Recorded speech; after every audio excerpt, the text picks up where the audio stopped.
welcome back, everybody, to another episode of the Offsides Podcast, the unofficial official podcast of Charlotte Football Club.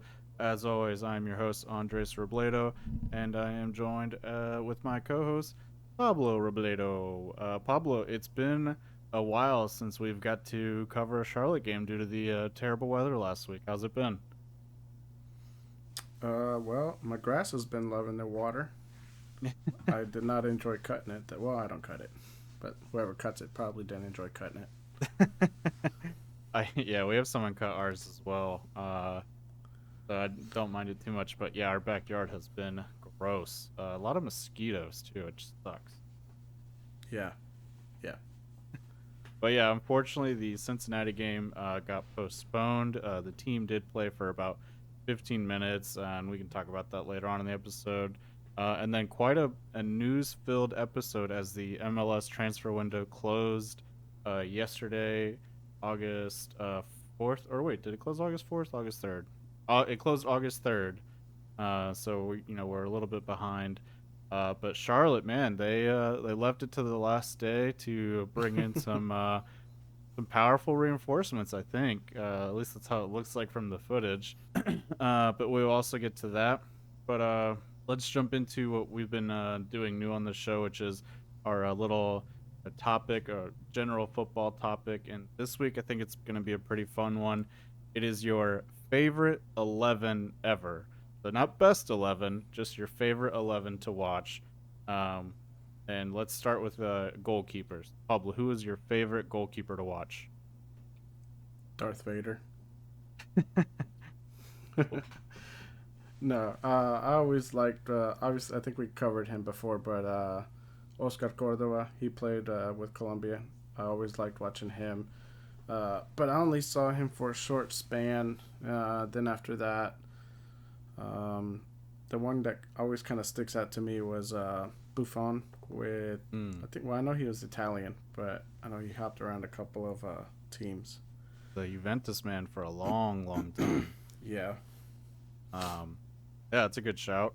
I'm gonna go with on my side, uh, Peter Cech, legendary goalkeeper for Chelsea, who they've kind of still struggled to replace. They did kind of a good job with, or not kind of a good job. They did a good job with Courtois for a couple years, but he left to go play for Real Madrid. Unfortunately, now they're still Edward Mendy is the current Chelsea keeper, and he's doing pretty well, but he can never replace Peter Cech.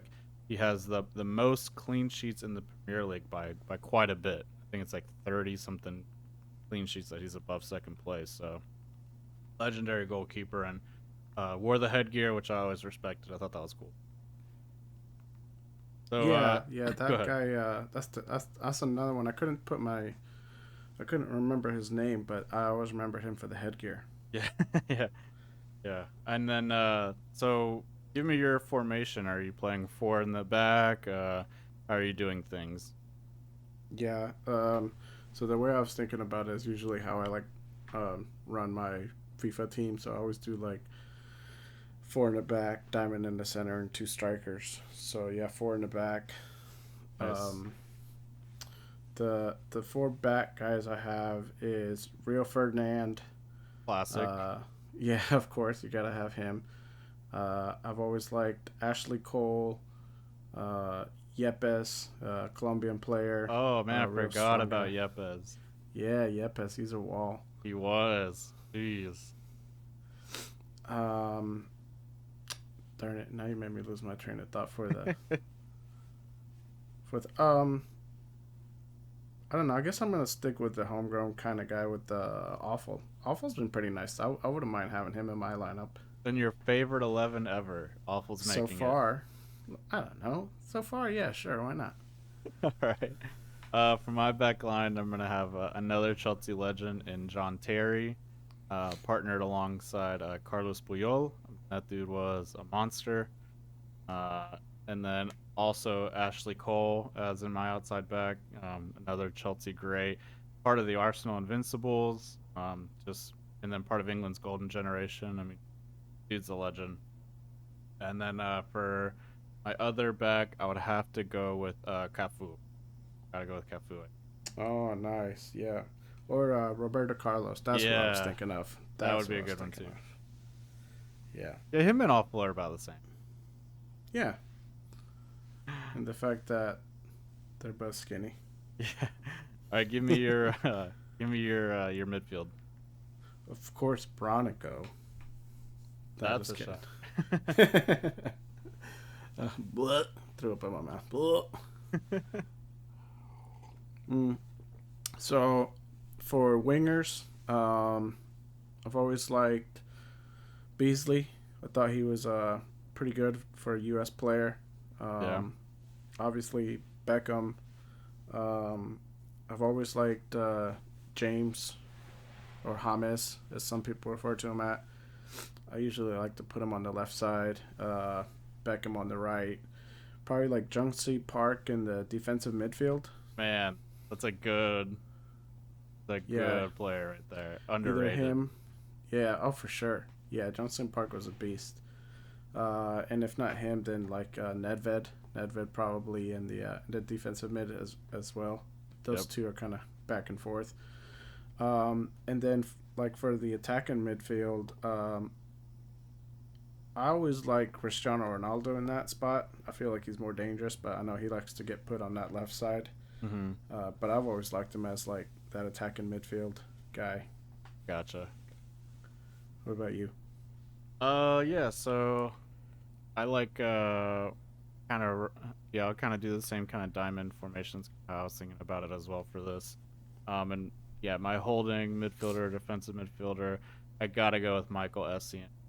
He was just one of my favorites to watch. Another Chelsea player, great Ghana player, just had a freaking engine, chase you down to win the ball, and then would just shoot it from ridiculously far away and put him in. I mean, he has some great clips on YouTube, just some like 45 yard range goals that he would score, and some of them were like in huge important games where it was like the game winning goal. So he was always fun to watch. And then for left mid, who do I want on the left mid? This is gonna have to go with. Oh man, mine's running. Did you say Ronaldo? No, definitely not Ronaldo. Left mid, man. I'm not playing with. What about Luis Diaz? He's pretty good. Yeah. He's a little recent for me though. I haven't Recent. got to. Yeah, a little too. Man, you know what? I'm gonna have to go with. I think I'm gonna have to go with Beckham at left mid. I'm gonna have to steal one of yours. He's usually a right guy, isn't he? Isn't he? I kind of always thought he was more on the left and would cut in. Yeah, maybe you're right. Maybe he's kind of more the right. Yeah, that's a hard one. Left mid. Who was my favorite left mid? Let me think about that one. On the right, I'll have to go. There's always Sterling. I don't know if you remember Sterling. No, I don't. Raheem Sterling. Oh, yeah. Out of Man City. Well, he's at Chelsea now, yeah. Again, he's kind of recent. Well, who would my outside mids thought of this? I kind of thought I was going to do more like a 4-3. this was your topic. I know. I think, I'm going to switch it a little bit. I'm going to switch to the 4-3-3. I think that's something I'm more familiar with. So still going to have Essien in the midfield. And then in front of them for my two center mids, I got to have Andres Iniesta for sure. He's there. Mm-hmm. And part of me wants to pair him with like Xavi just because they were, unstoppable when they were together. And then I also have like some nostalgia slash obsession with like Jack Wilshere because he was so good. And then obviously like What Zidane about, as well. Huh? Oh yeah, I was gonna put Zidane as one of my strikers. Okay. Yeah. I think I'm gonna put Jack Wilshere in. I mean, when I was growing up, I loved watching his clips. But him and Iniesta for me would be running those three. I'm surprised you didn't put Ronaldinho as your left. Oh, mid. he's gonna be on the front lines. Oh Don't yeah. you worry. Oh yeah, of course. All right, let me hear your front two. Your two strikers. So Zinedine Zidane is probably like one of my subs. I'm definitely putting Thierry Henry up there. Oh, yeah. Yeah. And then as definitely gotta go with Ronaldo, the original R9. R9. Yes, when he had good knees. Yeah, prime R9. These are all guys in their prime. Yeah. Yeah. Man. Yeah, he was disgusting. That's a formidable top two. That's a scary two strikers running at you. So for my front three on the left, I'm gonna have Ronaldinho, so he can cut in and shoot with that right foot. Let him, get tricky out there, beat some defenders.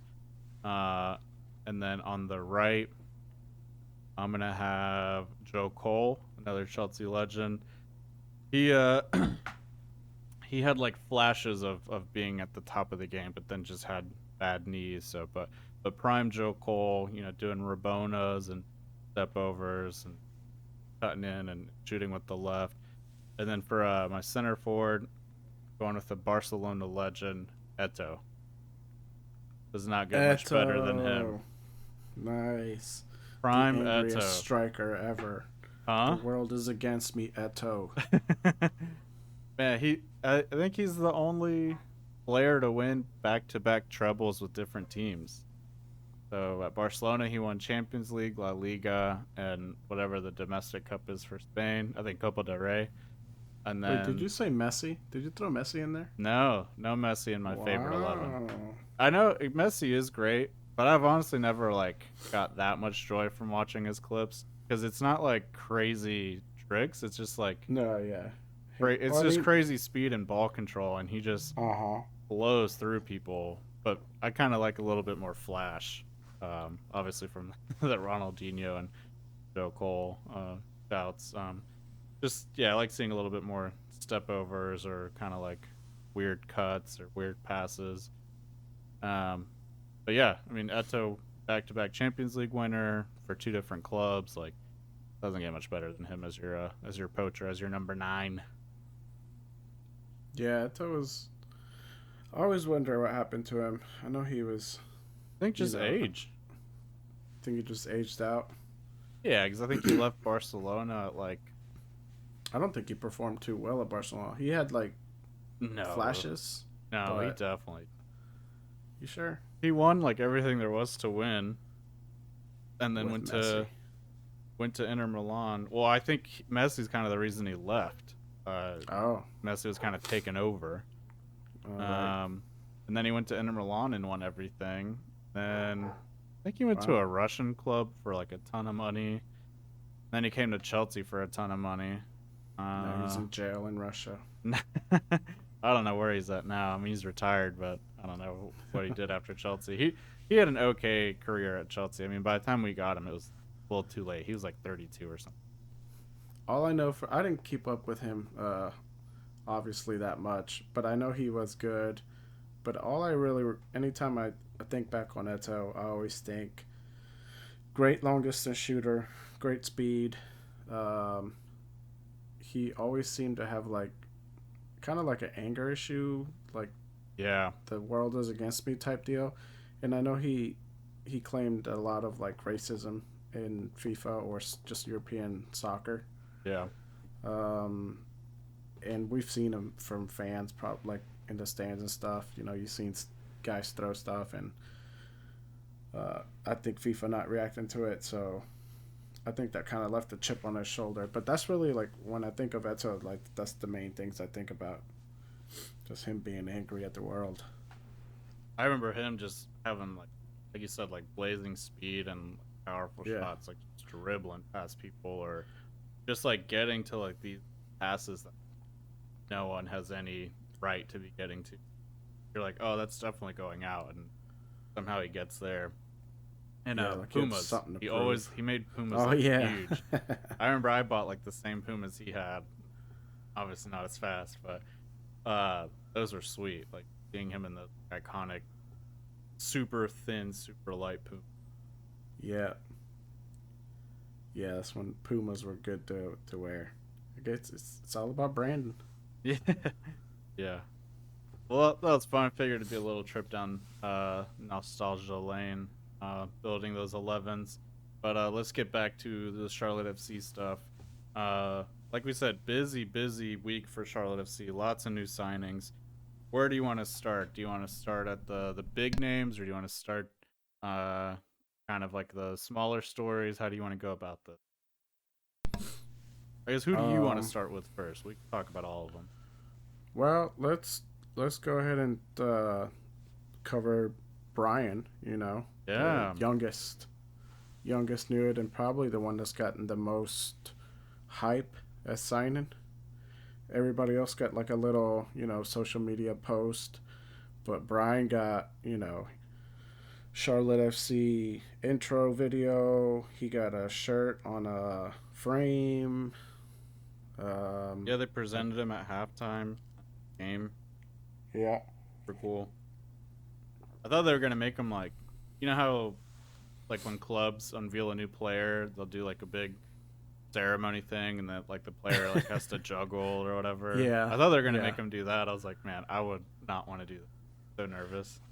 It's funny you brought that up. There's actually a pretty funny YouTube video out there of like club player unveiling like uh, montage of like failed ones. Like guys try to go out there and juggle and they just do horrible. Yeah. It's like failed club player unveilings or something like that. They Oh like go yeah, out there and they just can barely get like three in a row. I was like, yikes. that'd be me. I would be so nervous. Yeah, because also I think some of them they do it on like this stage that's like plastic. I'm be like, I would for sure slip. Yeah, with like cleats on and stuff too. I have seen. I've seen some with cleats. I've seen some with sneakers. I think Yeah. Ronaldo made one of his in sneakers. Oh yeah. I mean that guy could do it. Thing. Yeah, yeah. Um, but yeah, I mean, super cool story. The videos that they made about him and his parents was awesome. I mean, it's, your probably his parents' dream come true, his dream come true. Great story for Oh yeah. uh, just You like saw the video his dad put out. He was like, yeah. Bryan, I'm so proud, and The funny part was the end though. Where he's like, "Hopefully you achieve your dream one day of playing for Barcelona." I was like, "Hey, yeah. your dream's not I playing for said this club that was made 2 years ago. Come high hopes, and then he was like, also this is my 2 weeks notice. I'm out. on." Yeah. I quit this bit. Yeah, but I was talking He's to like, F you, you're cool. I was talking to Jennifer about it, and I was like, man, that's got to be crazy that because he signed like in the middle of the week, and Yeah. I don't know how it is for you, but like when you're an adult, you kind of forget summer break's a thing. So I was like, how cool is it that like he probably went to school today and tomorrow he's like not going back, like he's gonna go Dude, that guy practice. hasn't been to school. And she He's was been like, well, it's summer homeschooled his break, whole it's summer life. school. No, he's been getting homeschooled like his whole life. You think so? Nah. Yeah, all those club teams, all that traveling. He's a lot of that's got to be like uh on the road school. I don't know. He's Maybe been doing it for a long time. that's true. That's true. But Actually, I got a clip of him talking about it. Hold on. Hey guys, well, it's in me. my hypothetical scenario, it'd be cool to just not show up to school the next day and be like, "You made it pro. I'm not coming back to this place." Hopefully he's not like Freddie Adu. Nah, I think he'll be better than that. Yeah. I wonder how much he's getting paid though. I think the Like, league minimum's like 60,000. no, that's not too bad. That's way more than I made at 16. True. Like quite literally thousands and thousands of times more than I made at 16. Yeah. And all you gotta do is, work a couple hours a day and then once on the weekend. Yeah, probably do the thing you were doing in your free time, anyways. Yeah, yeah. Now you're getting paid for it, and you're gonna be in a video game. You don't have to create your own character anymore. I didn't even think about that. That's trippy. Yeah. No, but very cool. And like I said, it looks like he's going to be playing for the MLS next team in January. I wonder if he'll get any playing time with the regular team the rest of this season. Right. I don't know if he will or won't. I mean, it'd be cool, especially if we get like out of a playoff position. I think it'd be cool to just give him like 10, 15 minutes each game. No harm in it. But that MLS Next program, I'm excited to keep track of that as well next year. That's going to be a lot of fun, and just seeing like talent develop and who the next big stars in the MLS are going to be. So it'll be cool to go watch him play there. And another fun thing too is there's actually quite a few people who already had his jersey too. It was shocking. Homemade. I don't know if they're homemade or like if they got it screened at the team store, because you can do that. Like you can have them put the numbers and last name on. But yeah, there's a lot of people who Oh, that's cool. they decided to put his last name and 32 on their jersey. I thought it was pretty cool. That's commitment. Yeah, but so yeah, for Bryan Romero, first ever homegrown player. So that's pretty sweet. Cool to be in the 'Cause history I know- books. I saw a clip. This was a couple of weeks back of like I think when the team traveled down to Miami, and there was a guy wearing a Ruiz shirt and had like his girlfriend has got him because he was his favorite player. This and that. I was like, that's why I don't get jerseys with names. They don't last long. Yeah, so maybe we should hit on that real quick. It seems like Serge Ruiz is out. Was that confirmed that he's left? Well, I know it's confirmed he's leaving. I don't know if he's left yet. That was the thing. Is But- like I didn't see the team post anything He didn't about play, it, but and- the coach in the press conference was like, "Yeah, you know, like McCoon, Ortiz, Ruiz, like they, you know, just didn't work out and they're leaving." I was like, "Dang, I didn't. I mean, I know the other two were, confirmed, but I thought the Ruiz one was just a rumor." Oh no, but he's definitely leaving. yeah, it seems that way, which sucks. I thought he had but kind of I turned think it some around. players And, didn't click. I thought Ruiz was a good player, and I thought he was a good sub, even starting player. yeah, But it's like you and I have said. There's so many options for that midfield, and like so much. You're just fighting for like a spot where on a, not to hark on the MLS with Charlotte, but like you could be in Spain playing for a same caliber team, getting probably more starts and in an atmosphere that you're more comfortable yeah. and used to. Yeah, because those are the rumors he's going back to Spain, which is from, I think his wife is also from there. They just had a kid. Like, it all makes sense. Go back. Taxes. Ain't no taxes in Spain. That's true. I don't know. I know there's siestas. I don't know what that is. You don't know what a siesta is? Like a It's fiesta? a nap. No, they literally have nap time. They close down everything at like 1 or 2 and then open up around, I don't know, 4 or 5. Like nobody What? does. Yeah, they have nap time. Adult nap awesome. time. Need that. They do adult nap time with some adult diapers. That's the worst thing about a nap is having to go pee. Yeah, just takes you right out of your circadian rhythm. But speaking on like the whole Charlotte thing, one thing that was funny was I don't know if you saw, we were rumored to be linked with signing Aaron Ramsey, who's a former Arsenal, former Juventus player, center mid, would have been a great player for the team. And it was just funny that it was between us and Nice, one of the League One teams in France. And he decided to go play for Nice in League One. But what was really funny was like I saw someone post, like a skyline picture of Charlotte and then like a photo of what it's like in Nice, France, and it's like the south of France, like on the coast, like overlooking the ocean and stuff. And it's like, yeah, hard to see why he picked where he picked. Yes, I'm telling you, I think that's one thing that's really going to hurt this team when it comes to signings is, I mean, like Charlotte, it's not a huge city. And, I mean, yeah, there's like the beach and the mountains, but you got to drive. Yeah. And for some people, especially like European people, like, more than 2 hours of driving is a long time.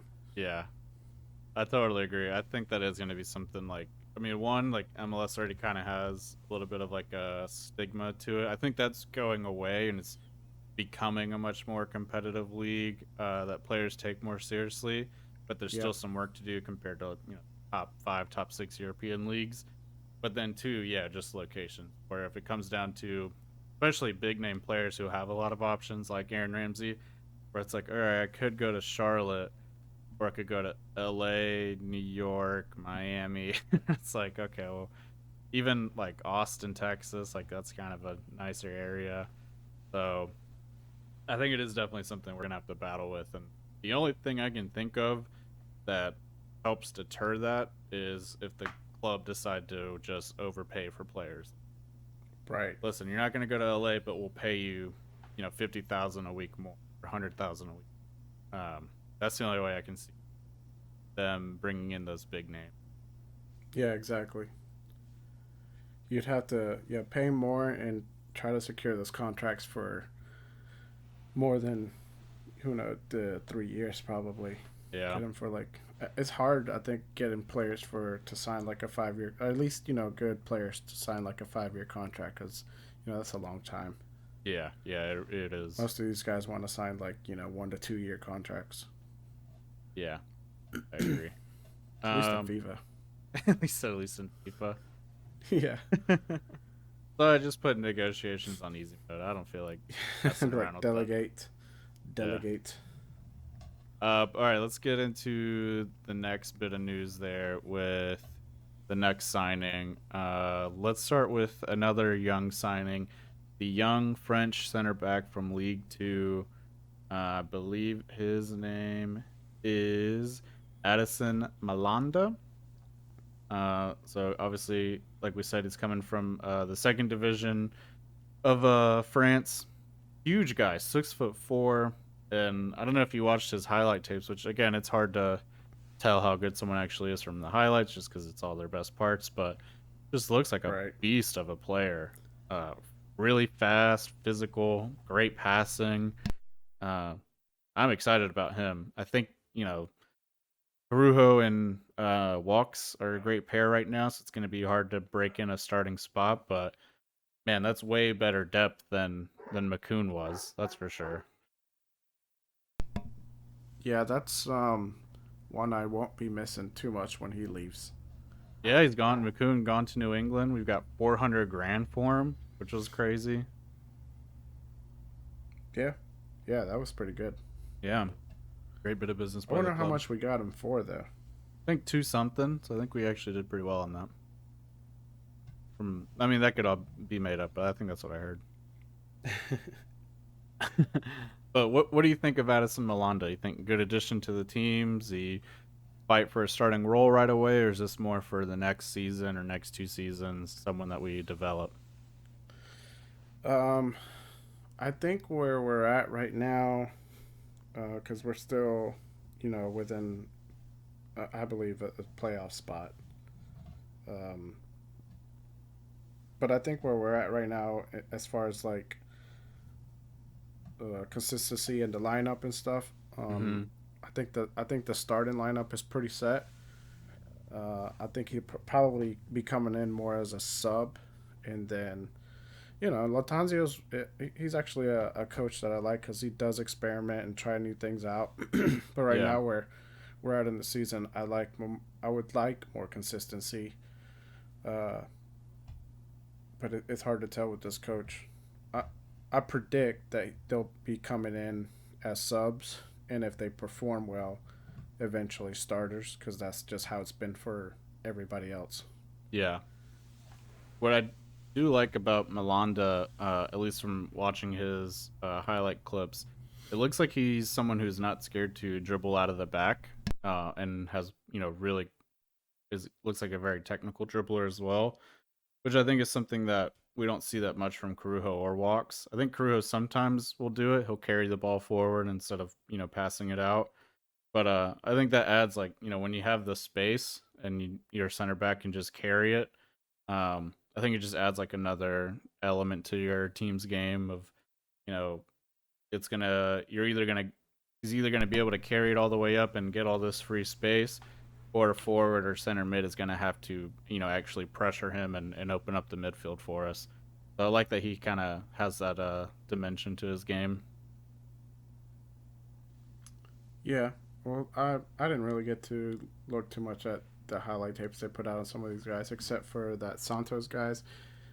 He looks good, but Yeah, we'll get we'll to see. I that. mean, that's another thing that I like about this coach is, he doesn't have favorites or anything. It's just all performance. Like Yep.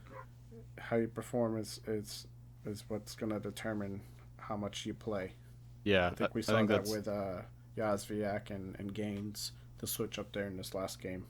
And then with McNeil just keeping that starting spot, like he's definitely like earned it and has shown it game in and game out, like why he deserves to be in that starting 11.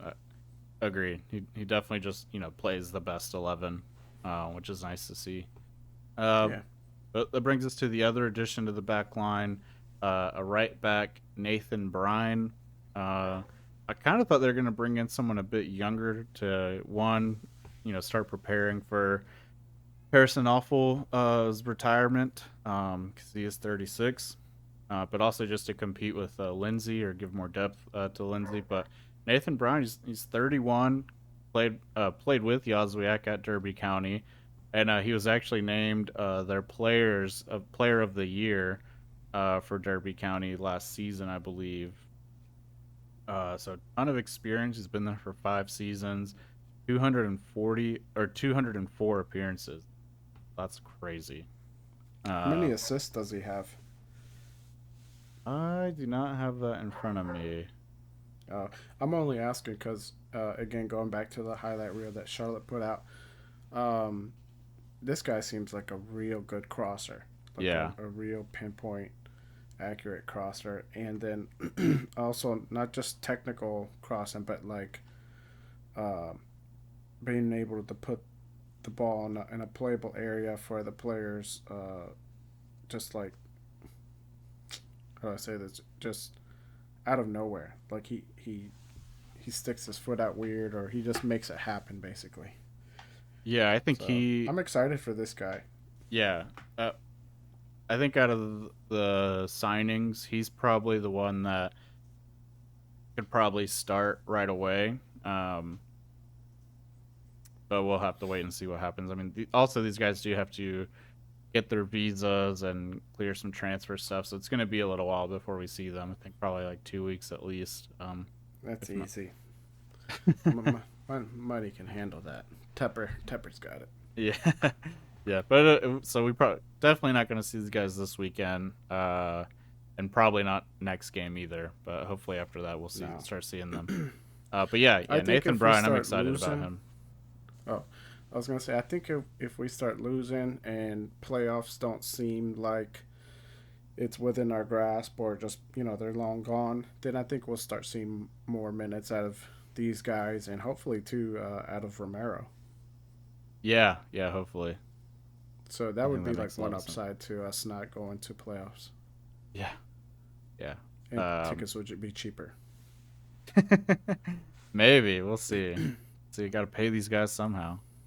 Uh, and then let's go to the last signing and probably the most exciting one, or at least the one the fans wanted the most, was a center attacking mid, Nuno Santos, the 23-year-old center attacking mid.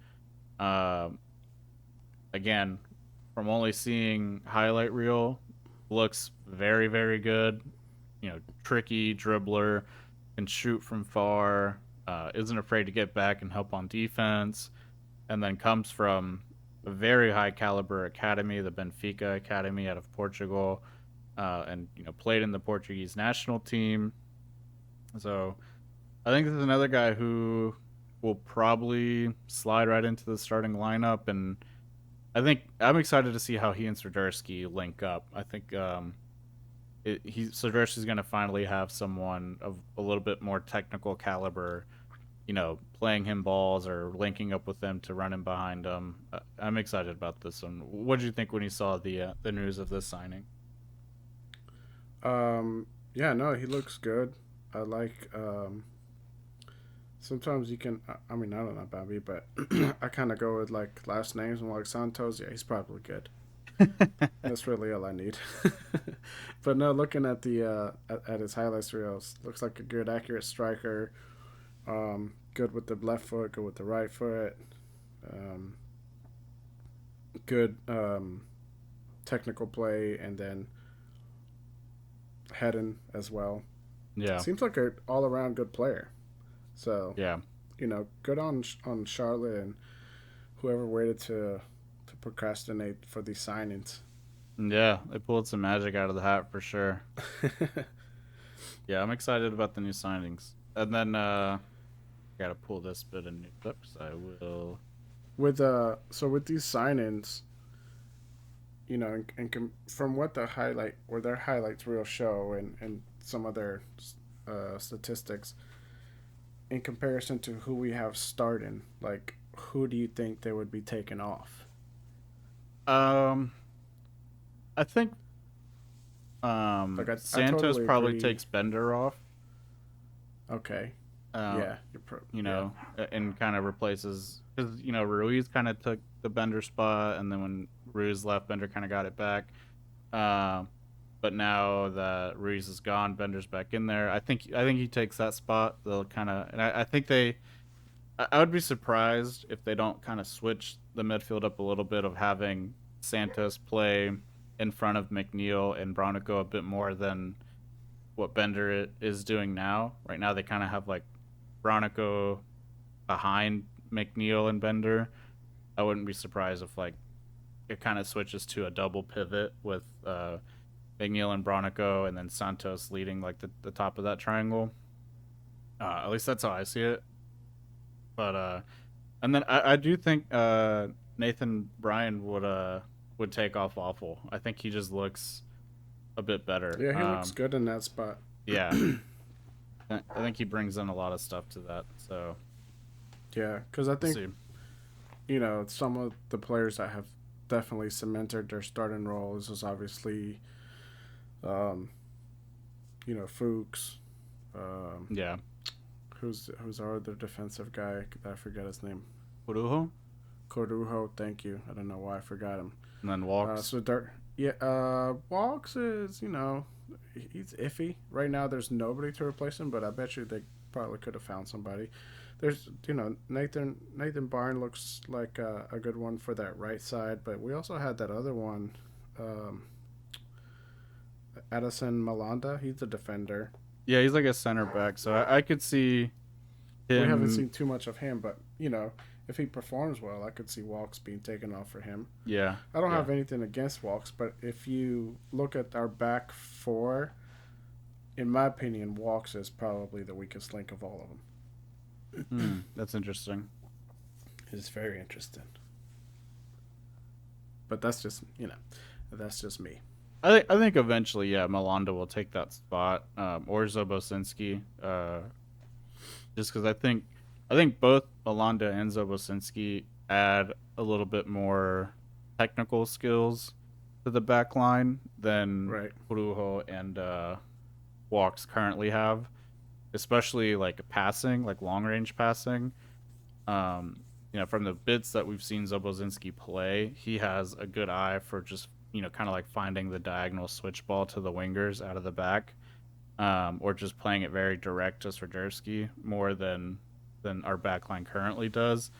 And again, just from watching Melanda's highlights, it seems like he has a similar skill set of just like having a good eye for playing the ball into space through the air. So I think Yeah. eventually that's what we'll see. And obviously, if Latanzio stays the coach, I think that's what he wants is kind of more center backs who are more comfortable on the ball and a little bit more technical, to help with not only just keeping possession but just starting the attack from different points of the field.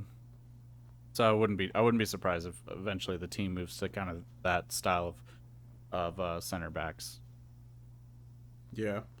I wouldn't even mind seeing uh, Barn um, in that defensive midfield role. That'd be interesting. I think he I could know that's definitely not do his it. natural position, but I think he would do well there. Yeah, yeah, I could see that because he's very again just I think just championship. Very aggressive. Yeah, and I was gonna say just the English Championship is probably, even though it's the second division league in England, it's probably not probably I think definitely a tier above MLS. So it's like he probably has the talent to kind of go into a more demanding position at a lower league. But he's coming out of, Derby County, which is like, one of the top teams for that division. And I Well, they believe just they've got moved up regulated, and so I down. wouldn't say that. Yes. Well, I mean, they've been up and Yeah. down. So it's not like what's some of the other ones. What's the ones with the tiger logo? Wolverhampton maybe like those guys are, or Hull you City. know, yeah, there you go. Like, this is Derby County. They're a little better. Again, they did just finish last place. Okay. But that was because of the like 20-point deduction they got. If they wouldn't have gotten that, they would have finished like 14th or 15th. They would have been a mid-table team this year. But I get what you're saying. Yeah, they've been a strong team in the championship division for a while. Yeah, it's like, one man's trash. Yeah, yeah, and I mean he was highly rated by them. We saw a lot of Derby fans complaining he that he switched. So I think we got a good one. Definitely a lot more fans complaining about this signing than the Yazwiak signing. I'll say that. I'll say that and leave it at that. Yeah. And then the other new addition to the Charlotte FC club is the new Clint MLS Dempsey. Next Pro team, Jose Tavares. All right. What'd you say? Oh, I said Clint Dempsey. Yeah, we'll be honoring him Saturday, giving him that fancy chair. I didn't know That he thing lived looks in North Carolina. uncomfortable. Did you know that? No, Yeah, so he but I lives here never apparently. really cared to look. He was also apparently at the Charlotte LA game. Our first home game, he was here. Did not know that. I never really liked Clint Dempsey, Me either. and I think it's because he tried to be a soccer player and a rap star, and I was just like, you can't do that. Yeah. Yeah. I never thought he was as good as Landon Donovan, and people thought he was the Right. best like US player. Did you see that interview they had with who's the Chelsea player? Who's the U.S. Chelsea player? Pulisic? Pulisic. And they had and they were asking him like, as far as goats for U.S. players, who's better, Landon Donovan or Dempsey? And he picked Dempsey. And I was like, ugh, Oof. that's why I don't like you. Fresh taste. And he likes country music, so Pulisic has a couple of knocks on my book. The only thing I like about him is that he's a Chelsea player. We gotta go where the money is. Yeah. But anyway, so yeah, Jose Tavares, he's going to be coaching our MLS Next Pro team. Again, I mean, this is a huge get when it comes from a development standpoint. He was FC Porto's development coach, won a ton of stuff over in Europe. I'm not going to go through it all. It's just way too much stuff. But a proven guy to develop talent at the highest level. So this is going to be exciting. Another reason I'm excited to go, catch some of these next pro games next season, and just seeing, how the next wave of Charlotte FC players get developed. This was an awesome get. Where did they play these games at? I don't know.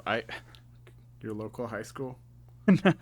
I actually do think it is going to be at CPCC because that's where Charlotte Independents play, and I think they might be taking over that. I could be wrong though, but it'll be somewhere in the Charlotte area. It's not going to be at the Bank of America Stadium, but it'll be somewhere. Interesting. Yeah. We should get some like Premier League polo shirts and just go out there and pretend to scout. That'd be funny. Yeah, we should do that. Just bring a friggin' checkboard or whatever it's called, and just write down random notes. Uh-huh. That He could was be like, funny. what you writing there? And I was like, concession stand prices. Yeah, that would be good. I'm just doing my monthly budget. Oh. But yeah, again, nice to see that Charlotte FC is trying to, just continue to grow and become, more than just like an MLS club. They're going to be developing that next generation of talent. I've always liked teams that have good academies, and hopefully we'll see some of them like break into the first team. I think that's always so cool. Like that's one of the big knocks I have against like Chelsea is that, I mean, lately they've been better about it with like Mason Mount and Reece James, but for a long time, they'd always like have really good youth talent and then just never play them. And I think something like I think Arsenal's done a good job of like promoting youth talent from like the academy to the first team.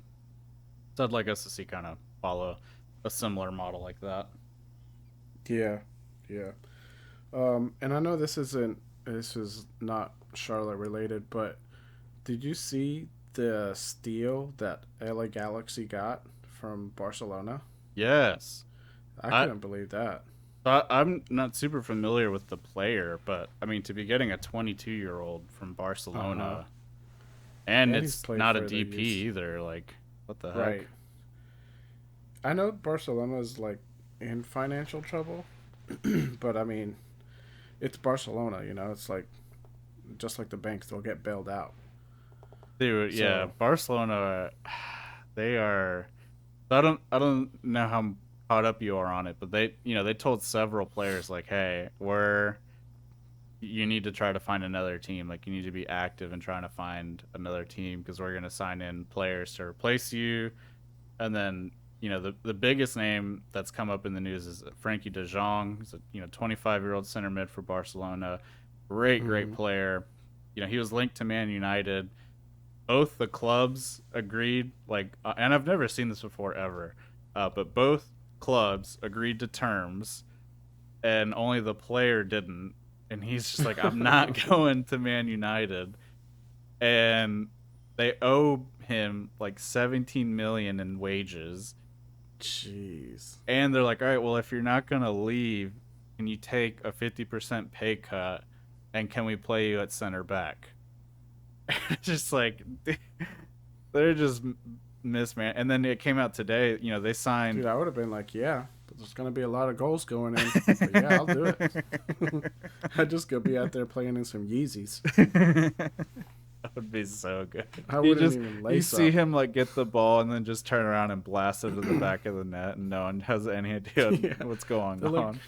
they're like, why aren't you showing up for training? I was like, why aren't you paying me? Yeah. Oh, and then today the news came out that they signed Lewandowski, they signed Rafinha, they've signed a lot of players, and Right. and no one knows how they're getting the money. And today it came out that La Liga is not gonna let them register these players to play next season, to this upcoming season that starts in a couple weeks. Is not gonna let them register the players unless they raise more money. They need to have like more cash on hand, basically. So they just spent hundreds of millions of dollars on players, and they're not even going to get to use them. And then the current guys they're playing, they're not even paying. Oh, that just, man, Wow. that's a ship that is on fire. But again, it's Barcelona. Like someone's gonna bail them out. You know. Yeah, I mean, probably like Saudi Arabia is probably going to buy them. That's what I was thinking. You need that oil money. Because, You need that and then oil I don't money. know if you've heard what they have done to try to raise money so far. They sold I think their broadcasting rights. They've sold like Oh 50% yeah. of it for the next like 25 years. So they've already like given out like 50% of every dollar they can make for the next 25 years. So it's just like and they've already, got the shirt sponsor, they're sponsored by Spotify now. Like, ugh, that's awful. They're gonna start their own. They're gonna be the only team that has like their own streaming app. What's so funny too is, for a long time, Barcelona never had a sponsor on their shirt, and that was like a big part of their thing. It's like, we've just been managed so well and so successful, we don't need it.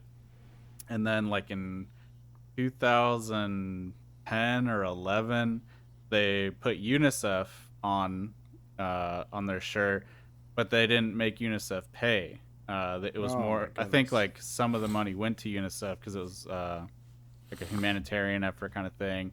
And so that's why they did it. It was kind of like a PR move of like, this is going to be our first shirt sponsor, but it's for like a good cause, like it's charity, blah, blah, blah.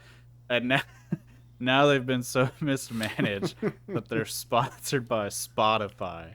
Like, how far you have to fall to be They're like, gonna be putting sponsors on their socks. Gonna be putting sponsors like on the goalpost.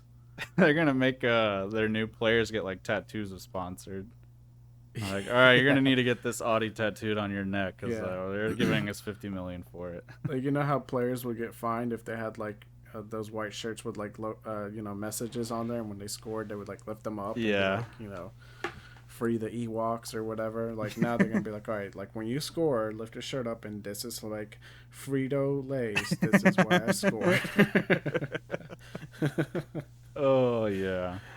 Poor Barcelona. Firestone tires, 25% off. Use promo code They're gonna start Barcelona. being like airplanes and just double booking seats.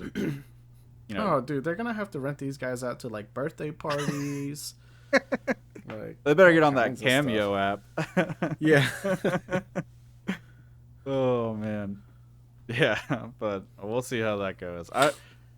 I kind of hope that they don't get to register those players and none of those guys, because they stole like 3 or 4 players from Chelsea. So Nah, it's gonna happen. You know it will. yeah, man. But God, it would be so funny if they're like, nope, can't play with them. All right, let's get back. Let's get back to Charlotte. So again, no match over the weekend. We were supposed to play Columbus on Saturday, but Mother Nature said no, no, no. So Right. How was it? Like, I know you were there, and were people like super pissed? I saw some posts where like, we've already spent so much on concession stands, and now you're canceling. I was like, oh dang, because I know Bank of America. It not is cheap. not cheap. Not cheap. You gotta pay for So parking. yeah, so we got there early because, because of the Chelsea game where they had the lightning delay and you just had to wait outside. Well, if you're a season ticket holder, you can go in early, which I gotta tell you, Oh, that's why I saw some people inside I'm that not gonna Chelsea game. lie. So like, there's only one gate you can do it through, and it's like one of the Mm-hmm. main gates. I forget which one though. There's always a huge line of like people waiting to get in. Yeah, There is nothing more like power trip than just being able to cut through that and walk in, and just having like a nice. hundred people stare at you. Like, why is that guy getting in? Um, but That's then funny.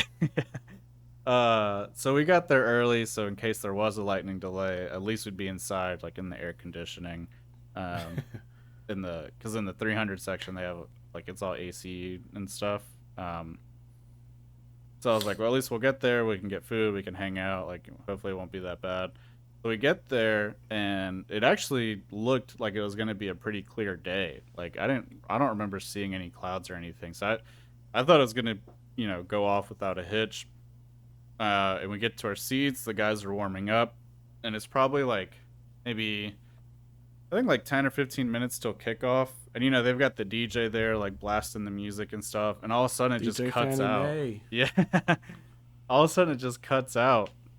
And then they're like, go inside, like seek I mean, it's a more official message, but basically just saying like, there's lightning in the area, so you have to go inside. Go And inside, you will die. yeah. And the rule is like, I think it's like a 5 mile radius. If there's lightning within that 5 mile radius, they are it's not a Bank of America rule, it's like a law, it's a legal law that you have to just shut down whatever public events going on and tell people to go seek Oh. shelter. So there was lightning in the area. It wasn't directly over the stadium at first, so everyone had to go inside, and then it just started like pouring rain. And then we were just literally just sitting on the floor inside, like just hanging out, playing on our phones and whatnot.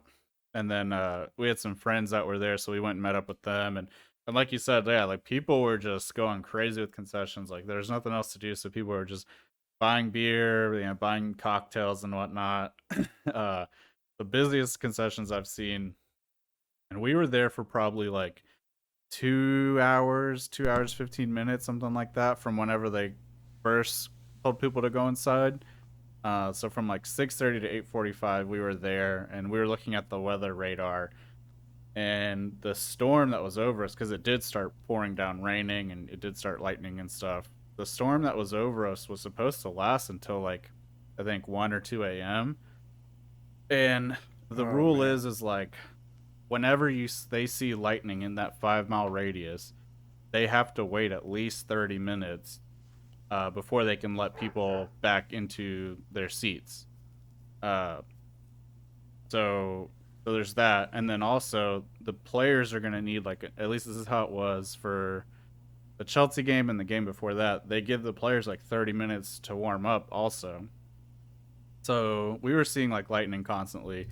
And I was like, even if lightning stopped like right now, it's going to be like 10 o'clock before the match starts. Like, I don't really want to be out here that late at 10 o'clock. And the weather radar was it said it was going to like, 1 a.m. or something. So we just went home, and we get home probably 9 o'clock, and it's still just delay. And then I think around like 10:30 or something, or no, maybe around 9:30, they say they're gonna play the match, and it's gonna kick off at like 10:18. So then I'm just like, I'm just gonna watch it on TV. The funny thing was though, if you left, you could go back, but I was like, I'm not going. I'm not going back. But then they did kick off, and I watched it on TV for about 15 minutes, and then another lightning strike happened somewhere within that 5 mile radius. They postponed it again until like I think 11, and then they like canceled it and said they were going to reschedule the match. So it was, I mean, yeah, there's a lot of pissed off people. If you were in that like 100 section, like the first floor section, and you waited that whole time, huge respects to you, because it was disgusting. Like, it was packed, it was hot, humid. There's like no breeze at all. It was so miserable just like walking out of there. So I can't imagine like what it was like just actually, just standing there that whole time. The respects to you if you did that. Yeah, I mean, it just felt miserable. So I'm glad we just went home. But the match got rescheduled for October 5th, I believe. It's going to be our last home game. And it's going to start where they left off. So it's only going to be like 75 minutes instead of a full 90. Which, yeah, which I thought was kind of stupid, because like no one scored or anything. Like, so just restart the match. But I guess it is what it is. They got to go out there and like run 15 minutes prior to the game start and be like, you got to start at the same energy level, same perspiration. That would be funny. They should heat the stadium up too. It's gonna feel different in October than it did then. So they gotta intensify the humidity levels and all that. But yeah. So it was interesting to deal with that. It sucks for everyone who stayed and then it just got canceled. I feel bad for them. And a lot of people definitely do what? I tried to catch it on TV and it was like been postponed. I was like, I'm going to bed. Yeah. Yeah. And yeah, but like I saw someone tweet that out, like, we've been buying concessions for 4 hours, they're gonna run out soon. It was so probably the first time they ran out of concession stands and nothing happened. Yeah. No event. Yeah, so and it turns out that might be a super important end of the season game, because I think us and Columbus are kind of fighting for like that last playoff spot, or 7th and 6th place. So it'll be interesting to see how that goes. It might end up being a very important game. Yeah, it's been going back and forth. It's like it's so close. You lose one game and you're out, and then you win it, and then you're like right back in. And I mean, right now we're tied with 3 teams for 7th place. Yeah, but we're in the 7th place spot, so we're in. All right, I'm back. Gotta deal with the Brewskers. But yeah, like I said, we're tied with 3 teams for that 7th spot. Right now we're at it, I think, because we have more wins. But we all have 29 points. One thing I did want to ask you real quick though, so Philadelphia is in first in the East with 45 points. How many wins do you think they have? Philadelphia? Yeah. How many have they played? 23 games? Yeah. They probably have 20 wins. 20 wins. And so they're at 45 points. And we've won 9 games at 29 points. So you think they have 11 more wins than us? I guess. I don't know. Why are you trying to trick me? Just tell me the answer. So we have 9 wins compared to their 12. Oh, jeez. Yeah. But they have 9 ties. They've only lost twice.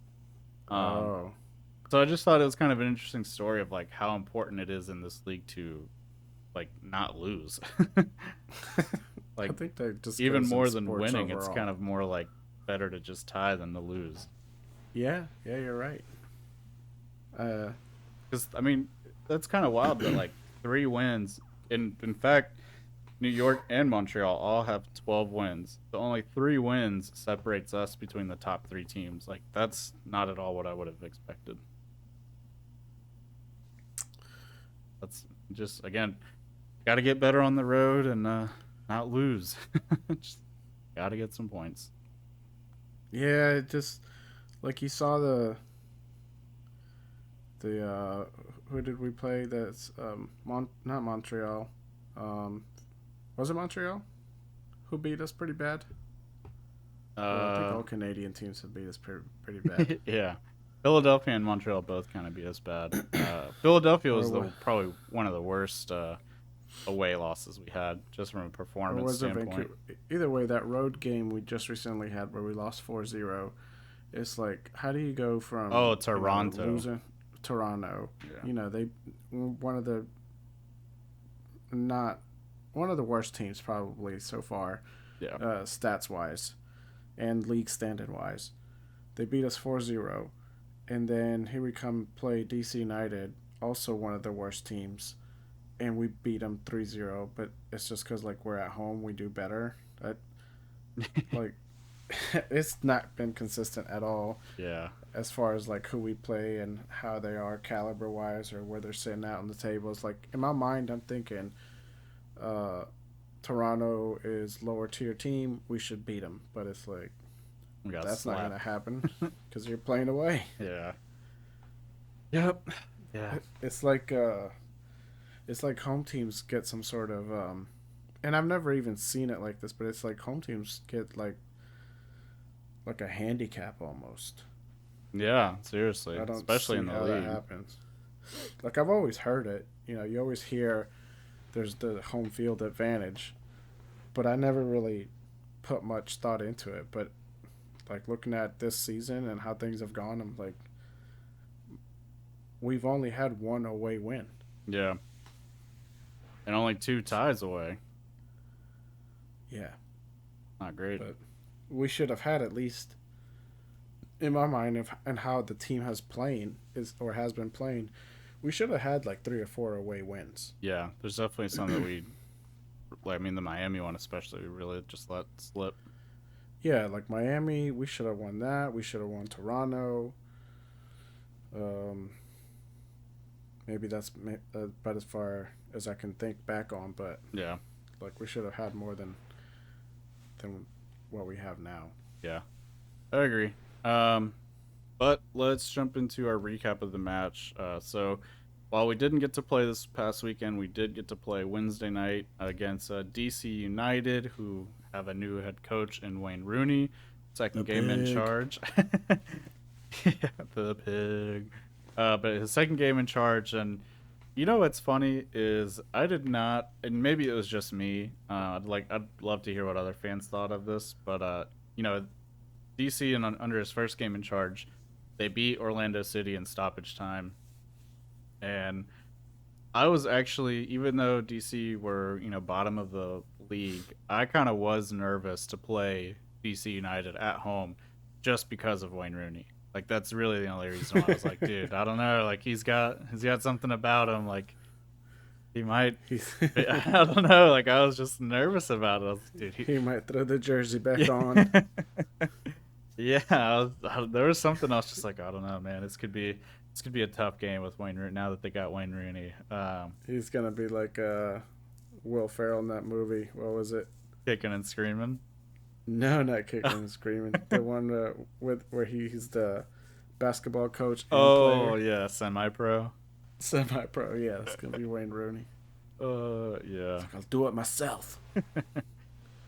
But yeah. But it was cool to. I mean, I didn't really. I saw the back of him, but it was cool to, see him coaching the MLS team and stuff. Like seeing him take that next step in his career. That was interesting to see. But what did you think Oh, of that's the? right. Yeah, because you saw him. You saw him there. I saw the back of him. Oh, you did. Man, I was gonna ask you, it's like, how squishy was that face? Because it's Yeah, got squishy face. it's so funny. He's only 36. Like, Yeah, I mean, I thought he was 55. like Awful's about the same age, I think, right? I mean, Cristiano Ronaldo's 37. Yeah, but that dude's like Tom Brady. Like he eats no sugars and is constantly working out, and I think he goes to bed with an IV plugged in, with like smart water. I don't know. Like Yeah, that dude's on another level. Rooney, like he's pure English. Like getting a couple beers with the bratwurst and boys. beers for the breakfast. Yeah, Going down to the yeah, pub yeah. after the game. Yeah. He's definitely been drinking since like 15. Yeah.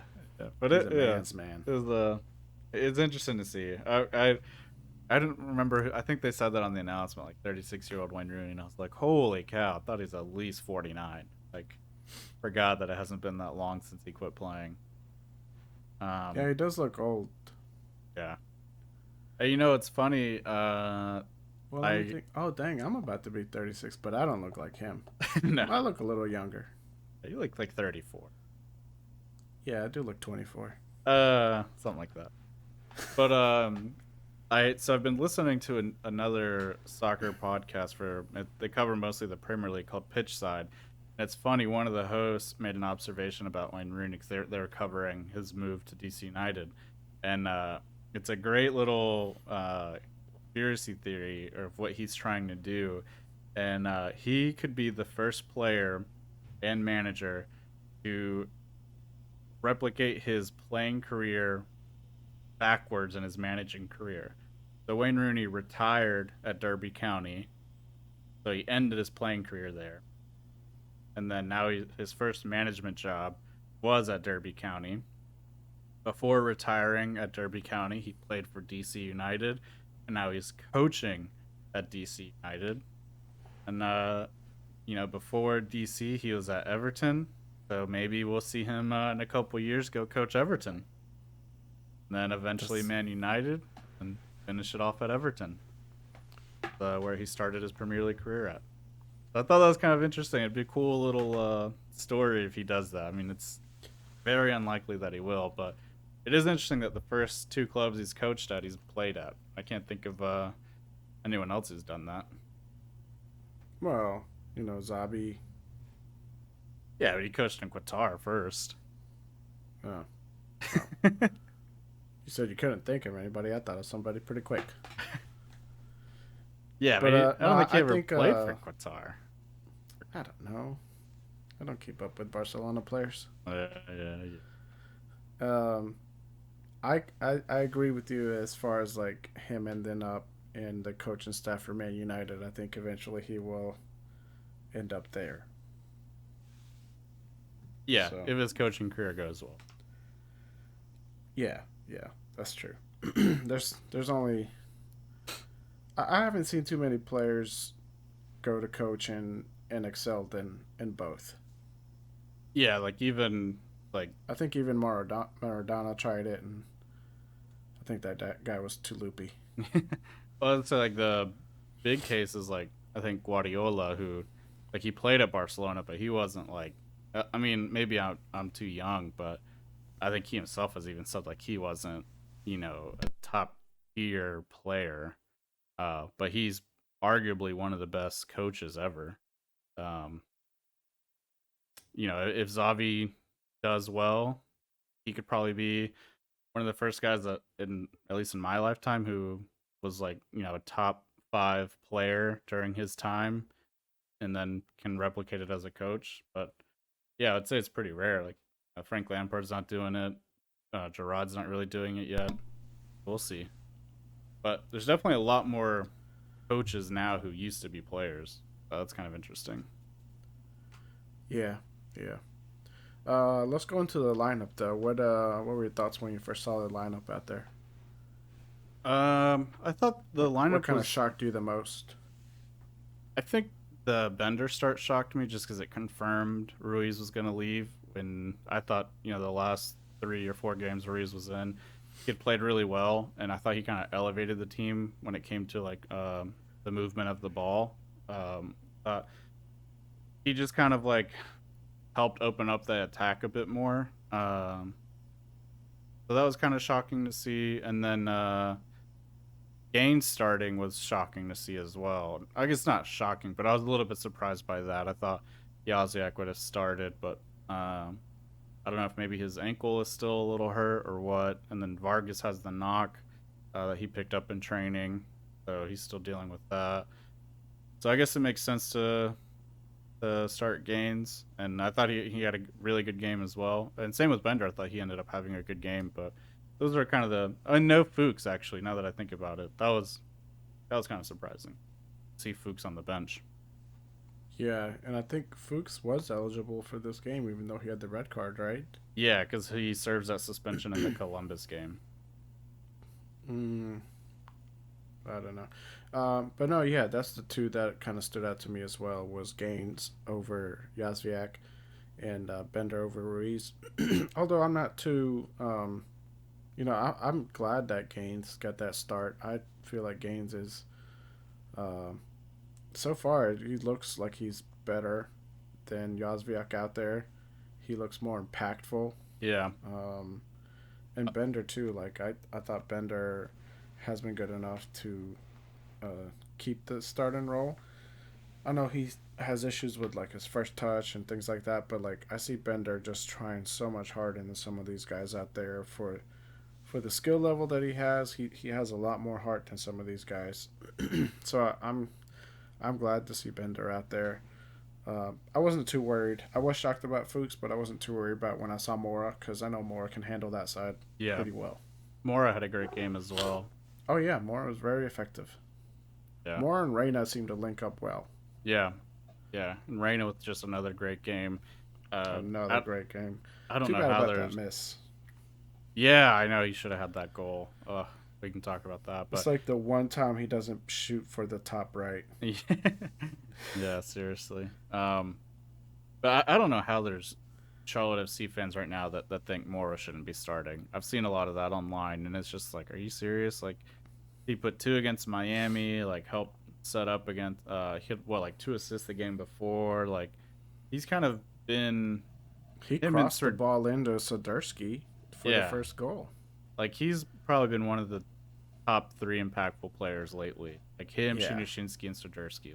Yeah, I think a lot of people see like the end result of plays, and they don't really like backtrack and look at like how the play developed to start with. Yeah, Like Mora had that cross for the first goal. Mora had the cross for the Soderski header where Gaines recovered and McNeil scored. yep. Like it all started with Mora. So, I hate to say it, but sometimes it's like you get a lot of these redneck soccer fans. Yeah. Yeah. There's some people have some interesting takes on who should be in the starting lineup. I won't get into it, but yeah, definitely interesting. But so I mean, what did you think of the first half? How the team played? What were your takeaways from it? I was pretty pleased with the game overall. First half, it started well. Actually, even right at the beginning, we had a very close call, and it felt like a goal was coming. Yeah. And What'd you I'm think like of the you, like, kickoff with Sergerski going for goal right oh, off the bat? yeah. I was like, I thought somebody like started the game and he left his finger on the shoot button. I thought it was a good idea because I that thought it was a good idea too. that To be DC keeper honest. was way off his line, but he Yeah, just hit yeah, it way too hard. yeah. He was way off his line. And either way, yeah, maybe that way Soderski can start get a early dial on his shots. Yeah. See how the ball's feeling, how it's traveling.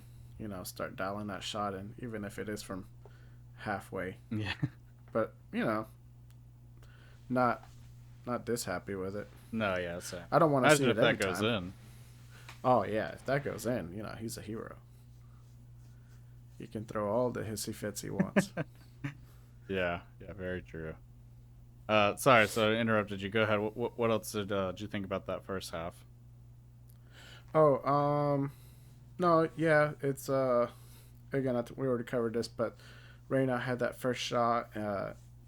Again, first time he doesn't shoot at the top right. Maybe coaches went over that with him and trained him, be like, stop shooting up there, you're predictable. So maybe he doesn't. And I was like, see, this is why I shoot top right. Can't get it up there. Yeah. And But a great after movement that, from him and Serdursky to just kind of like oh switch yeah, spots, just yeah, those open two up all link that up well. space. Exactly. And see, this is kind of why I want more consistency out of the lineup, because now these players are getting to know each other and know where each is going to be, like switching sides, switching positions, things like that.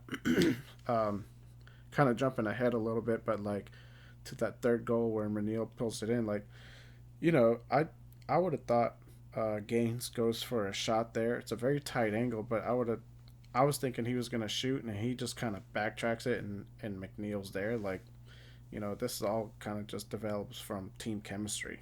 Yeah, I agree. We definitely didn't see that at the beginning of the season. And yeah, like you said, kind of jumping ahead, but for that third goal, like good for Gaines to look for that pass. It's kind of learned from his prior mistakes of going for Yes. goal and instead of finding the open player and the Yeah. goal. And it was like that was kind of like nice to see of like, oh man, like all right, you're getting it, like you're developing. Yeah. Nice to Yeah, for see. sure. He's showing growth, um, and the team is coming together as unit overall. So I was very pleased with how we played this game at home. When we play away, it's a whole different set of players out there. Yeah, wild. But Yeah. anything else from that first half that um you wanted to touch on? I mean, we created a couple chances. Definitely felt like we controlled the game more than DC. Awful had a good long range chance. Bronico Yeah. actually had a really good long range chance. Another link Yep. up from Gaines. I do want to, we bag on him a lot. I do want to give props where it's due. I think he's had a way better second half of the season, Bronico. Yes. And one thing that really impressed me this game was his ability to find uh, gains in space, and a lot of times he was finding like Reyna and Mora into space, like with that diagonal kind of like long ball. And so I thought he had a really good game in terms of that, of just like starting the play down the wings, like kind of what we've been saying for that position of like kind of being the quarterback of the team. And I thought he has really stepped into that role and done that, and he's finding himself at the top of the box too for chances. Is nice to see him taking those long range shots. Hopefully, one of them goes in eventually. Has he scored yet? I don't. No, no, he's put No, a right? couple on target. I thought he had scored once. I know he's gotten man of the match once, but I wasn't sure if that's why if he had scored or not. But no, yeah, I agree. Like he has, especially ever since the coaching changed. Um, it's a whole different player out there that I've seen. He's not just passing it back and starting a slow play, like it's a progressive play down the sides, and even like these plays that we start getting these crosses. Like I used to hate seeing those crosses in coming in so much, because there would be like nobody in the box. It'd just be like Sodersky, or maybe Sodersky and Rio's up inside the box when a cross came in. But now Mm, it's like you're seeing three or four players in there. yeah. So Yep. now I don't mind these crosses so much. I think Like at least something's coming out, and we're seeing more shooting out of the middle or top of the box. We saw it from Awful had that like you mentioned, Awful in both. Barnacle had those chances. I wish Bender would have shot that ball instead of passed it away. Like I think Bender gets those little sneaky goals because he takes that unexpected shot. So I yeah, wish he would have shot that ball. yeah, I But agree. still, good overall team performance. Yeah, yeah.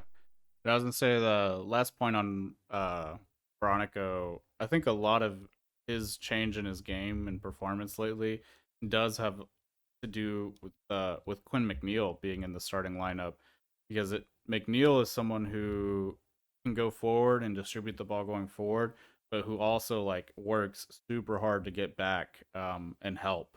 And I think when it was Franco and Alcivar in front of Bronico, like he just never got that help and he was just very isolated. But now that he's getting that assistance from McNeil, like he himself can also go forward because he knows like there's gonna be backup when we need to backtrack. So that's been like a nice change of pace, and that's been and we'll get to McNeil here in a second as well. But that's just been such a good addition to the starting lineup. Quinn McNeil, can't believe he went undrafted. Wild. Well, just similar traits as Bender has. Like he's just a player with great potential that has been overlooked by so many, and he's out there working like twice as hard just to prove a point. So I agree with you. He's a great asset out there for Bender, where he has the help that he'd never really had from Ortiz or Alcivar or Franco. Like those guys were just, I think they had a different playing style. I don't think they expected to be running back and forth so much as far as into defensive positions and back up to attacking. So, no, I think you're right. Like ever since he had more help in the back, he's been able to broaden his play style just a little more and be more effective on the attacking end. Yeah, I agree. Any final thoughts on the first half? Anything else you wanted to cover? No. Even I think we outpassed and outshot DC in the first half. I think Kalina probably had a pretty easy first half as well. He had that great header outside of his Dude, box. oh yeah. Gotta cover that. He learned that. Who do you think he learned that from? He's a French player. Zidane? Zidane headbutt. No, it reminded me of powerful. it reminded me of Manuel Neuer, the German goalkeeper and Bayern Munich goalkeeper. Like, I don't know if you were kind of like watching back then, like in the mid 2010s or whatever, when he was at like Shot Lake and then Bayern bought him, but like he was like the first keeper to kind of start playing that way of like just charging outside the box and like heading balls out and or like just volleying stuff out of the box, like or just playing way up his line, and you see it a lot more now. But well, I'll never forget in the Champions League when he did that. They were playing Inter Milan when he was playing for a recent Shot Lake or Shalak, whatever it's called. Fuchs actually used to play there too. Fun fact. But so, anyways, in a Champions League, I think it was like the quarterfinals. They were playing against Inter Milan, and he did that. He like headed it, like he ran outside his box and like headed it all the way to midfield, and the Inter Milan defender just volleyed it straight into the back of the net from like halfway up the field. That's just like such a sick clip to go see on YouTube if you can find it. But it just reminded me of that, of like, oh my god, he like charged out of there and headed it away, but thank God no one just like hit it first time into an empty net. Yeah, no, that's true. That would have been bad. But no, you'll have to send me that link on YouTube or something. But yeah, I'll send it to you. No, but that's another kind of crazy play similar to Serdarsky taking that first shot right when we started. But I didn't mind it. He like kind of Naruto run out there and Yeah. Zidane headbutt like all mixed together. Yeah, Yeah, that was pretty cool. Good play by him. For sure. And then second half, I mean, we just turned it up even more. And shoot. Oh, I was gonna ask you, Okay. and I didn't mean to cut you off, but I did hear the commentator say that after Sodarsky scored the first goal, Kalina ran up to the coach to let him know about like where he was seeing a lot of open space. Is that something you noticed? No, that's not anything. I did see him like go up there and talk to him. I didn't know like what it was about. Obviously, not that close to where I can hear them. That's just what the commentator said. Yeah. I'm pretty sure he was just like, I'm about to headbutt the crap out of this ball. Yeah, maybe that's what he was gonna say. But no, I mean, times he was like, no. If that if that's true, like good on Kalina being more involved, and when you're a goalkeeper, like you're kind of in the best position to see that, right? Because you got the whole field in front of you. So, good on him to mention that. I did feel like in the second half we were, attacking them way more. Like I did feel like we were finding a lot better spaces and creating more chances. Um, so maybe that helped. That tactical change helped a lot. Uh, but what in the second half stuck out to you that you'd want to hit on? The second half, it kind of started out with like DC United where they were pressuring quite up a bit, and it only lasted maybe like 10 minutes. It felt like not that long, and then it just kind of mellowed out where it was just like, okay, maybe they're gonna try to drag this out for like a 1-0. Yeah. Um, but then, who had? Oh, my mind went blank here. Who had the second goal? So Swiderski had it. Soderski again? Yeah. Okay. Well, the first goal was an own goal. Well, yeah, but it goes to Soderski. I Well, always count it towards that. Yeah. Yeah. But yeah, I mean, great. That, Yeah. Go ahead. What were you saying? oh, I was just gonna say because Soderski headed it, and then the goalkeeper like punched it and it hit the defender, and like that defender got face planted to the Yeah. ground. Yeah. But That's yeah, true. the second goal was nice, and then just that follow up nail on the coffin by McNeil. The third goal was probably the one I was most impressed by, just because there was like the build up play, the rebound, the pass back. There's so many players in the box. Like that was just good play overall. Yeah. Again, it was kind of like what we were talking about with Eto. Like Gaines, he just is so fast, and he's just getting to these balls that like I just don't think any other player would. Like that pass he makes to McNeil to get that third goal. I don't think Yazwiak gets to that ball. Like I just don't. He just has so much speed, especially in those first like 5-6 steps. Like that's just something that like only he can do on the team right now. Because I don't think Shinjishinsky's getting to that ball either. Yeah, you're right. No. I was gonna also say, Reyna had some pretty good little opportunities there, but he also helped develop that second goal there by Sudarski. Like, Yeah. And then good on McNeil too for that second goal of making that tackle to win the ball back, and then yeah, Mora exactly. to switch it to find Bender, and nice little header from Bender too. That's a good first touch. Yeah, when I first saw that, I was like, oh, are they gonna call this offsides? But no, they didn't even try. They knew better. They didn't want the whole stadium booing them. You could see Wayne Rooney getting redder and redder as it went on. Yeah. But I mean, yeah, this dominant performance. DC hit the post once, but I think that's probably as close as I recall of them, getting a chance. Nice 3-0 victory, good team goals. Like again, just like you said, the team's just improving their overall team play of just getting more bodies in the box, switching the field more effectively, like playing the ball forward more, as opposed to just playing everything through the back. Just, typical home team performance of just looking like a super good team. I am baffled by how well we do at home and how bad we do away. Yeah. Absolutely baffled. Just totally different team. I was gonna ask you if Soderski's header goes in for that third goal, is that technically a hat trick? Nah, not really. Nah. No, unfortunately. Hat trick with an asterisk. Yeah. What'd you think of his free kick? I wish Reyna would have took it. I think Reyna would have been better on that side. Yeah, that was seems to be like more comfortable, right? Yeah, it just seems like that's his more natural or comfortable position to shoot from.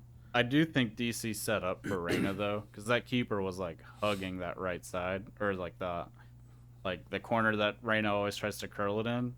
Like that keeper was like standing there. So, because when he was like first setting up, I was like, oh, Reyna should take this. He finds that like that corner, like that's where all his shots goes, like to curls them up there. And then is that in the first half or the second half? I don't remember, but whenever the keeper, started standing, like he stood way over there.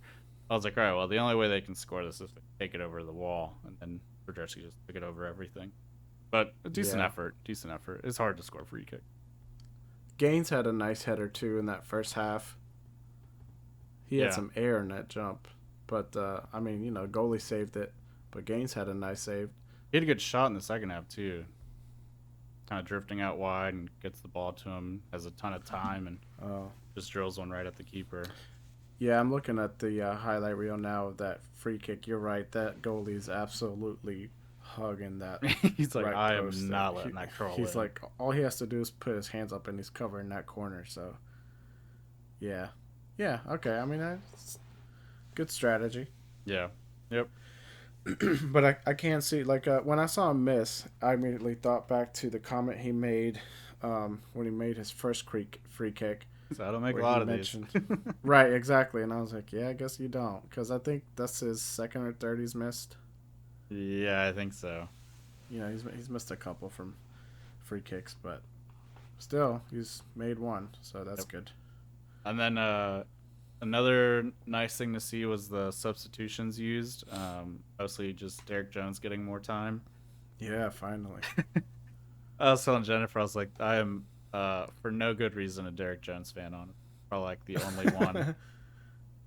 But man, he just looks different when he's out there. Like, dribbles, when he moves the ball. Like, dude's That just guy is different. like the so Charlotte put out, they put out like the little pictures on Instagram when the players are like walking in their regular clothes, Mm-hmm. and they got him and Awful standing side by side, like doing the little pose. Yeah. And Jones has like a whole foot on Awful. Yeah, he's so And I was big. like, it is crazy how Awful is getting starting minutes over Jones. And I was just like, What's funny too is I wonder if he doesn't get more time because like maybe Latanzia thinks he doesn't work hard enough because like he does look like he's just constantly jogging, but his like yeah, strides are just so big, like he's covering so much ground. And it's like once he has the ball, like it's just so hard for players to take it off of him. to get it from him. Yeah. Like Yeah, that's one thing that's really different when I see him play compared to like the other guys in the midfield is like he can kind of hold the ball up and kind of look for exactly what he wants to do because he just like can turn it really well and then obviously can just shield it because he's got so big. But it was good to see him get more time. Alcivar got some more time, so maybe he's staying uh, at least for the rest of the season. well, I don't think he has a choice now. Yeah, that's true. Transfer window is closed. Yeah, and then Rio's got a couple minutes, but I mean, of course he Oh would. yeah. I Did mean, you not think that? So first, I didn't even know that monkey thing or ape thing was NFT. I just thought MLS was being dumb when they put that post out. But did you not think that looked just like Rio's? Like a like a serious, like caricature, yeah. right? Yeah, I was like, Yeah. that's why I tagged him in it. I was like, this Yeah. looks just like Rio's right before he takes a PK. Yeah.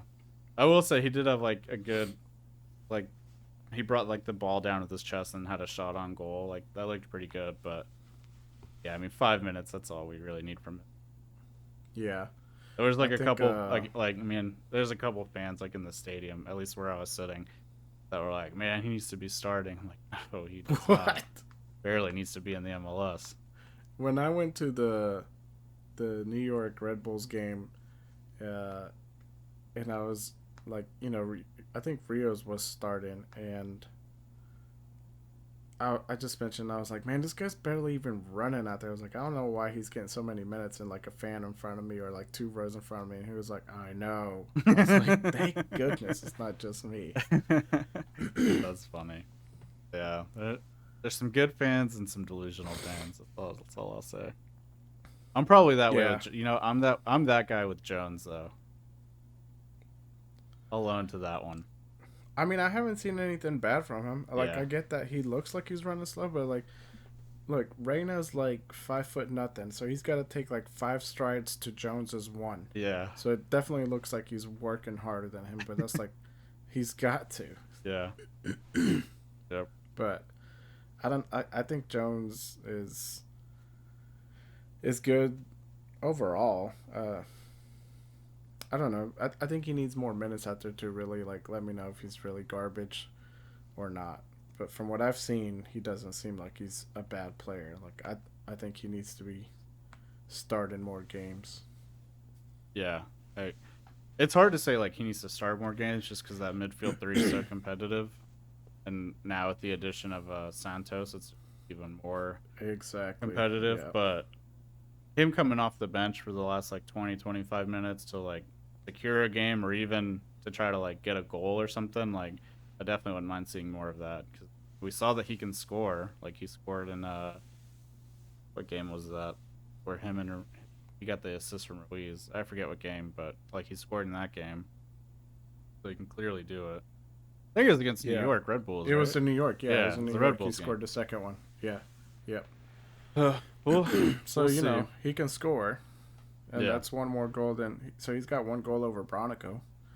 But again, yeah, not he's to playing harp on slightly Bronico. forward. He's yeah, Yeah, and we can't really harp on Bronico anymore because he's actually doing what he's supposed to be doing. So yeah, and has been for a good bit now. yeah.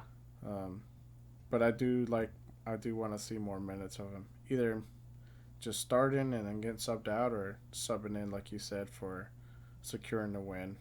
But I mean, if we're losing, do you still bring him in?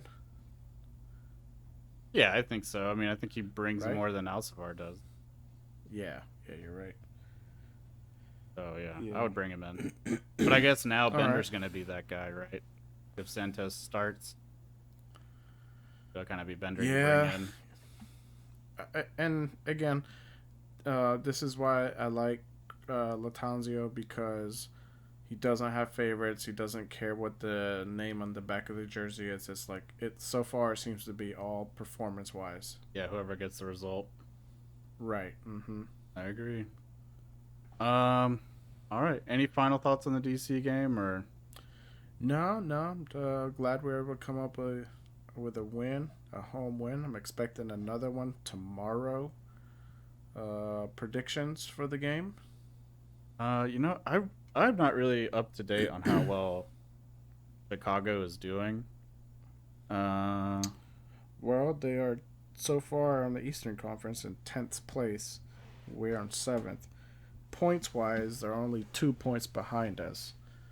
Goal differential, we're at -3, they're at -4. So, side by side comparison, we're like almost right there with them. We probably have just more wins, is all.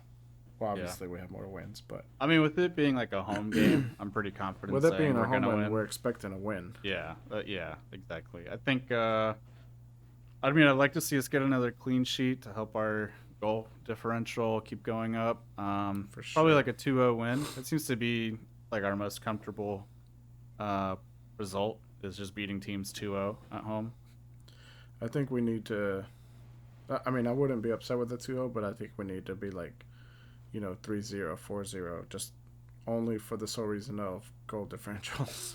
Yeah. Get Hey, that negative out of there. yeah. Give me 1 second. I'll be right back.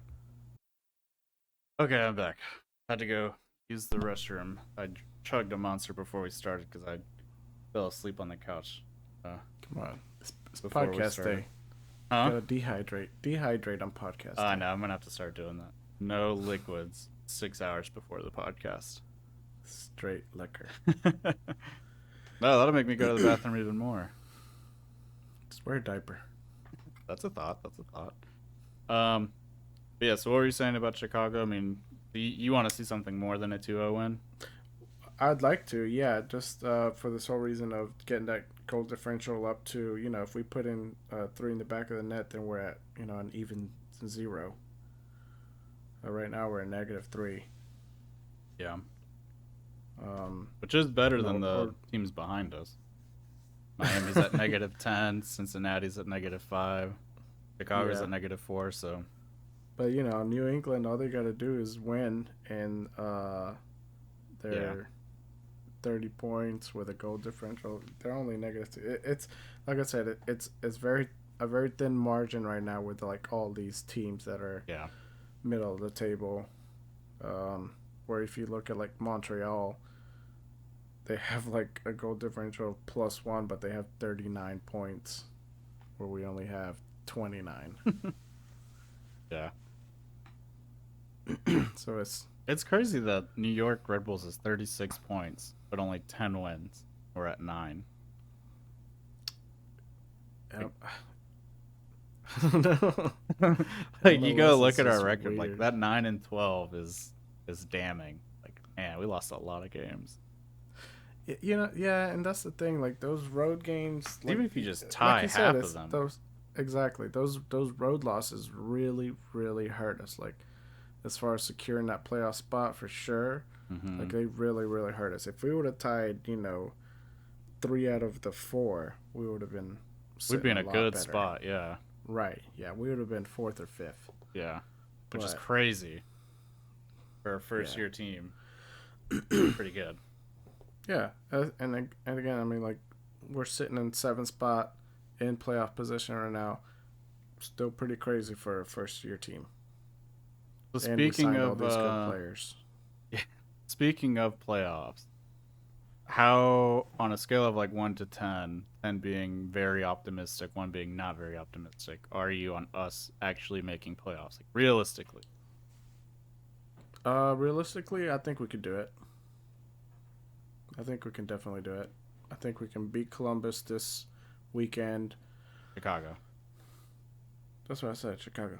You think Kanye West is going to be there? Yes. I think he's going to be there, and then the stadium's going to shut down, and he's going to be like, I'm just going to stay here and record an album. But no, I think it's possible. I mean, let me look at who we have coming up in regards to just matches. So after Chicago, we got LA. Ooh, that's New a York. tough one. Yikes. That's a tough one. Orlando, 50-50. Yeah. Toronto, that should be a win. And it's at home. Yeah, exactly. Cincinnati should be a win. Maybe. Even though it's maybe. It's on the road. way, right? So yeah. Exactly. So it's already like a 75% chance of it being a loss. Then we got Chicago, Philly. That's a tough one. And the New York Red Bulls. That's going to be an interesting one. Yeah. Because, they're above us on the tables. They beat us once. We beat them once. Yeah. So that's going to be an interesting one. It sucks that it's on the road. But, like, last time we played them, that was, like, a domination. We, like, dominated. Yes. So if we could just do that at their stadium. Yeah, that would be great. Be like, hey, I'm walking here. Yeah. I think I'm not as optimistic as you. I think and like you have to win every home game. Mm-hmm. And just New York and Philadelphia really make me nervous. Yeah, I mean, New York is sitting comfortably. And at any home game, and so is Philly. Any home game we lose, we have to go win an away game. We have to. There's not enough points to make playoffs with ties on the away road if we drop points at home. Like, right. There's just not enough of them. So, but then again, like I have some hope just because like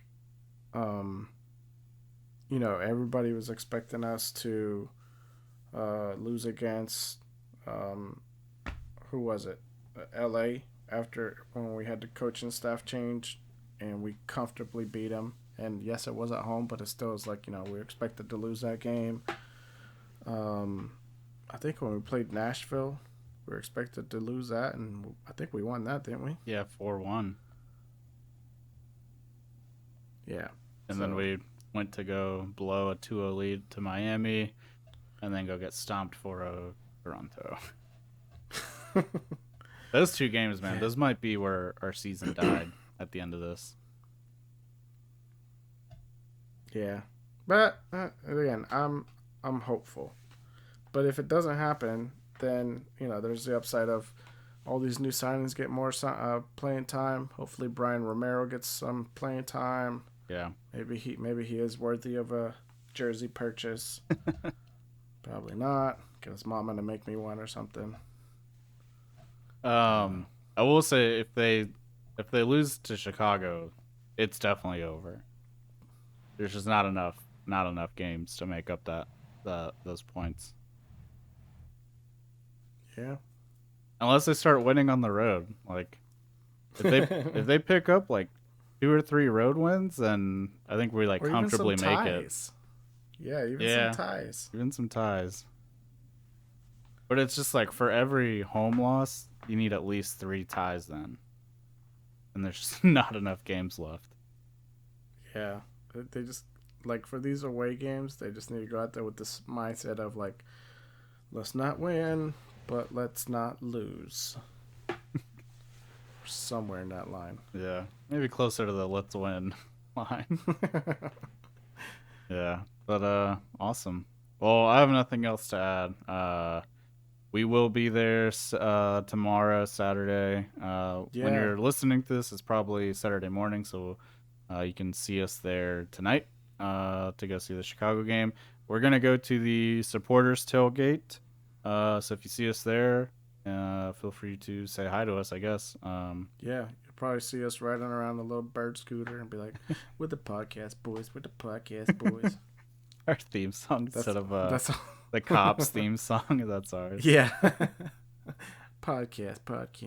We'll be zooming by, you'll be like, podcast boys. But yeah, should be fun. Hopefully no thunderstorms, hopefully no delays. And yeah, hopefully it's a super easy win. And it looks like first 10,000 fans in attendance get a foam crown. So get there early to get a crown. Last time I went there early because you said we were getting free jerseys, and we were not. You liar! I didn't think you'd actually get there early. Yeah, you told me it was like, oh yeah, they're giving away jerseys for like the first 1,000 fans or something like that. And I was like, let's go, girls, come on, we gotta go. I was like, I don't care if you're eating in the car, we're leaving. And we get there and I was like, well, where do we get our free jerseys to? Like, what are you talking about? I was like, you son of a bitch. Oh, that's so funny. I got there literally like so early and sat in that hot sun eating my popcorn, just so mad. I did not know that. That's so funny. Yeah, they're like, when's the game start? I'm like, don't talk to me. Like 6 hours. It's canceled because of thunder. It's like, oh, I'm getting a jersey now. What about the loot? Oh, that's so funny. Oh, that was the other funny part about like the team store was packed. I don't think it was. It was the game before the Chelsea game where there was also a lightning delay. Jen and I went to the team store and it was like packed with people, but no one was like getting anything. They were just there because it's like air conditioned in that store. Compared to the rest of the first floor, like nothing's air conditioned there. And I was like, I think it's funny how, like, you know, you gotta go inside because of thunder and all that stuff because you could die of thunder, but it's like nobody's worried about Corona. Like, you're just gonna pack them all in. I mean, either way, right? It's either stay outside and maybe die by thunder, or stay inside and maybe die by Corona. I think the funniest thing is the people that complain. They're like, we're just outside the stadium, out in nature. Like, you don't care about our safety. It's like, they're not saying you have to stay outside. You can go literally anywhere else. There's like 20 parking garages anywhere. Like, you're in a city. I did, what was it? For the Chelsea game, I was kind of just standing out there under a tree. I'm like, whatever. Yeah, same. Yeah, we were like the exact same thing. And then there were some people already inside, and it was like some kids, you could see them through the window, and they're like waving, and then like full-grown adults are like flicking them off. And it's like, we're out here. I was like, jeez. But then the kids flicked everybody else off too, so it's even. That's awesome. That's a good point to end the podcast. If you like it, leave a 5-star review. That helps us out a ton. Share it with a friend. That also helps us out. And if you want to interact with us more, besides just listening to us talk for an hour and a half or almost 2 hours, Follow us on social media at offsides_CLTFC on both Twitter and Instagram. And we will catch you guys very soon. We'll be recording on Sunday or Monday, so we'll have another episode out to you guys next week. But until next time, we'll see you later. All right, hasta mañana.